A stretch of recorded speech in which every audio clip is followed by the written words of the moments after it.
आप सभी श्रोताओं का आज के मनन में बहुत बहुत स्वागत है। मित्र, आज मैं आज्ञा चाहता हूं कि आज मैं विषय बदलूं। आज मैं विषय बदल रहा हूं। आज हमारी चर्चा रहेगी कि अनुग्रह लघु मनन को कैसे सुने। संभव है कि कुछ श्रोताओं के सामने समय का अभाव हो और वे पूरा सुन नहीं पाते हों। ये भी हो सकता है कि कुछ श्रोता कभी सुनते हों और कभी नहीं भी सुनते हों। टाइम मिला तो ठीक, नहीं मिला तो भी ठीक।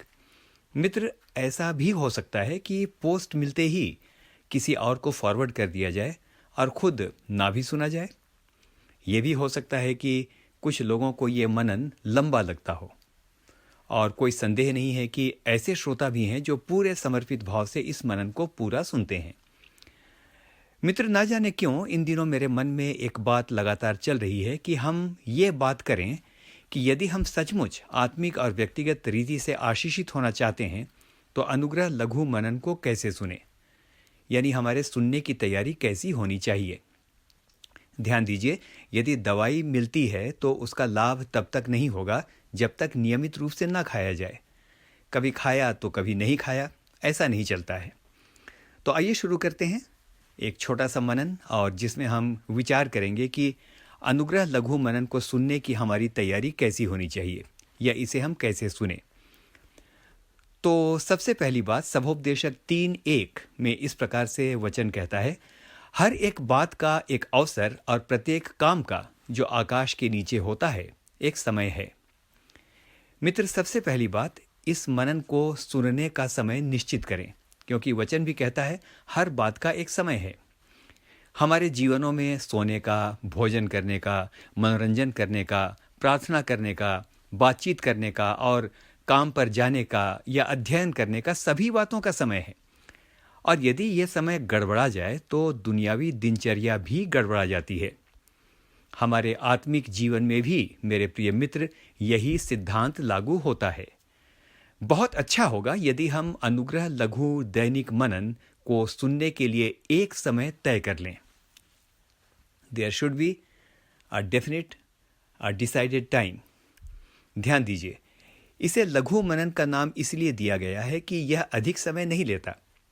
मित्र, यदि हम परमेश्वर से सारी आशीषें समय से चाहते हैं तो उसे भी अवश्य समय दें। हाँ, मैं ये नहीं कहता कि यही मनन सुने, मैं ऐसा कुछ नहीं कहता। आप कोई भी आत्मिक मनन सुने, लेकिन उसका एक निर्धारित समय जरूर रखें। आप इस मनन को व्यक्तिगत रूप से भी सुन सकते हैं और पारिवारिक रूप से भी।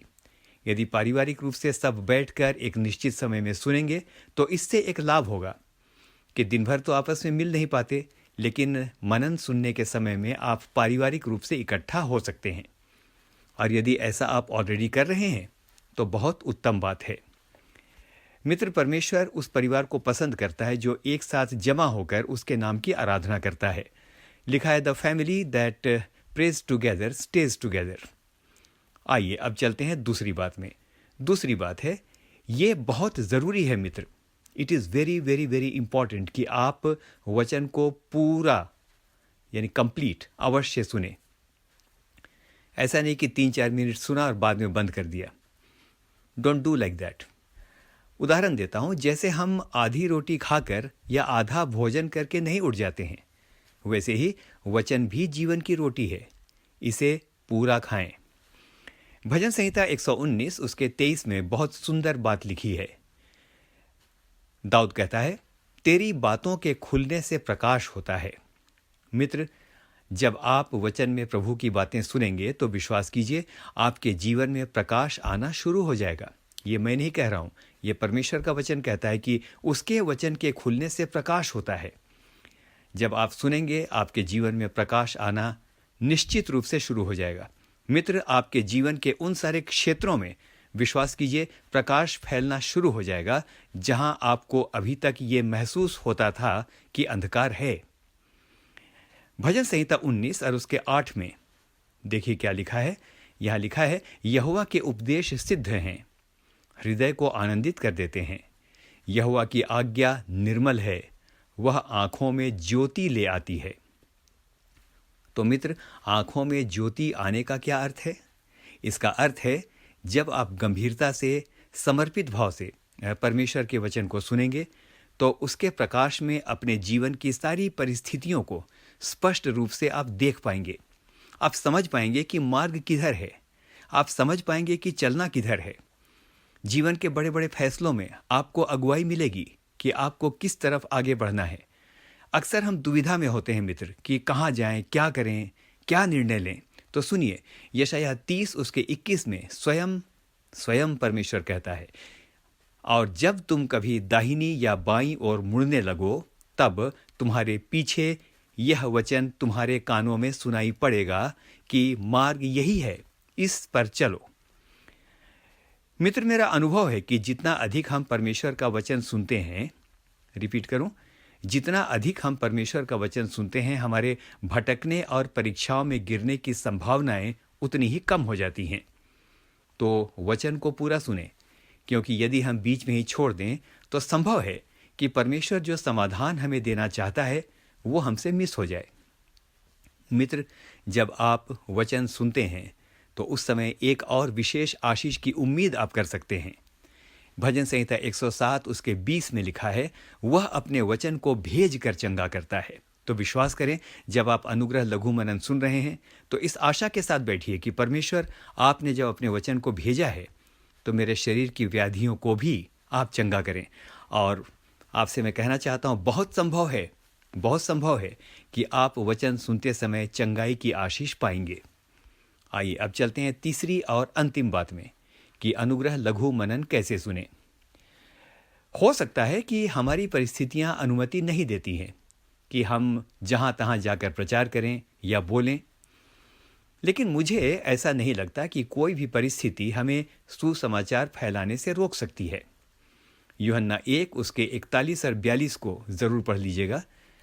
यहां ऐसा लिखा है, उसने अपने सगे भाई शिमोन से मिलकर उससे कहा, हमको ख्रिस्तुस अर्थात मसीह मिल गया है, और वह उसे यानी पतरस को यीशु के पास लाया।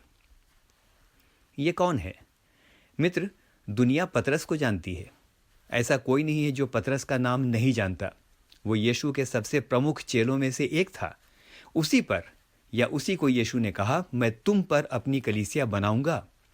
लेकिन बहुत कम लोग जानते हैं कि इस पतरस को यीशु के पास कौन लाया था। उस व्यक्ति का नाम था अंद्रियास, जो पतरस का सगा भाई था। बेशक अंद्रियास बहुत फेमस, भारी भरकम, जाना माना व्यक्ति नहीं है।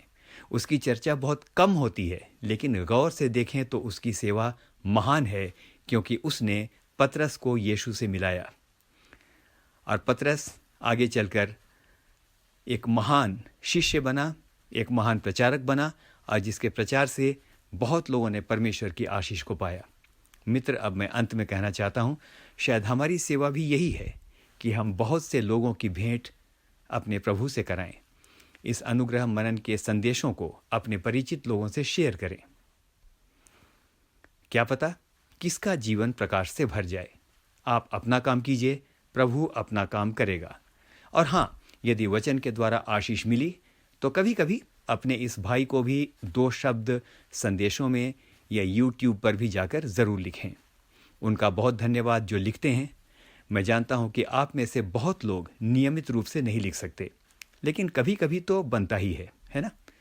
तो बड़ी निष्ठा के साथ, बड़े समर्पण के साथ आप इस कार्यक्रम को सुने। और आपको बता दूं, कल से एक नई श्रृंखला हम शुरू करने जा रहे हैं, मत देखिए।